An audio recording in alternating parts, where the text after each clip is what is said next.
I caught my husband crying in the midnight because of his side chick. I heard my husband crying in the bathroom at midnight, 2 a.m. I thought I was dreaming. I wanted to urinate at that time. At first, I wanted to ask what happened, but I told myself to exercise patience. I stood at the bathroom door and all I was hearing was, "Please, I'm sorry. Don't leave me." I was like, what is happening here? I listened to the whole conversation. His girlfriend was threatening to break up with him. My husband is a warrior at home, almighty soldier. He's a no-nonsense man. He has never apologized, even when he is wrong. He is always so authoritative to me. So I was shocked to see him crying. That woman must be so important to him. I needed to hear more. So I waited and surrendered all my listening attention to the conversation. At this time, I have brought out my phone for recording. He has a loud voice, so it made it easier for me. So as I kept listening, he now said, "I just sent 400,000 naira to you. I will make it up to you." I was like, 400k. I've been the one taking care of the home's financing since about 4 months when he complained he was broke. When I heard that, I felt cheated, I felt used, I felt doomed, but still maintained my silence. Give me some time. I will restock your shop with new stocks. If I can open a shop for you, why can't I restock it?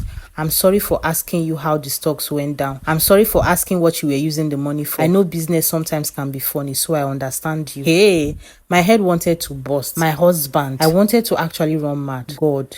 No man is actually strict. I will say this again. They are hard on you because they are not into you. They are actually so soft to someone else. My husband opened a shop for his side chick, and here I am, playing the role of a breadwinner. I heard so many things from the conversation. He told the woman to learn different new styles for him, and they planned to meet the following week. I went back to bed. When it was morning, I went to meet him that there's nothing to eat at home. This man said, "Are you mad? Or are you just going mad? Don't you know what I'm passing through? Why then are you asking me for money?" I said, "I am not mad, and he should stop being harsh on me over a simple request. How dare you talk while I'm talking? When did DC finish start? If you don't shut up there, I will beat the hell out of you." That was his response to me. So I responded back, "I am not your daughter that you can beat. Enough is enough." I shouted back at him.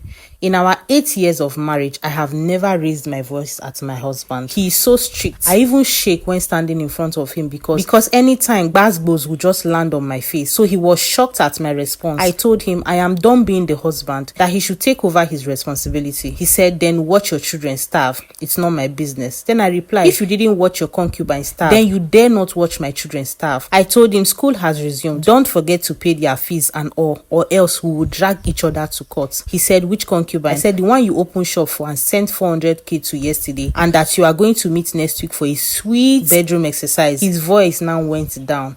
He said I should give him till next month. I should borrow money and pay the children's school fees, then he will return it. He wanted to come close to sweet talk me, but I told him to maintain his stand. My car that he takes to work, I told him I will start using it tomorrow. He should go and fix his car. I am tired of running after buses in the morning when I have my own ride. And I told him if he thinks he can do anything funny to me, that my brothers already know what is happening. As God we have it. Today being Monday, rain started falling heavily. He thought I would consider him. I entered my car and drove off. Before, I would have been the one entering the rain, and yet I have a car that I bought with my hard-earned money. When he was coming back from work, he was all wet with rain. I almost started laughing because my body sweets me well. The drama just started. No more shivering or getting scared of him. Aura for aura, shout for shout. Anything you do, I do it back to you. If you don't want this marriage to work, let it end. I am tired. My husband is the almighty man in the house, yet he was crying and begging a lady, even sent 400k to. This is the same man I pity that he doesn't have money. I've been doing everything in the house, jumping buses with my children when I bought a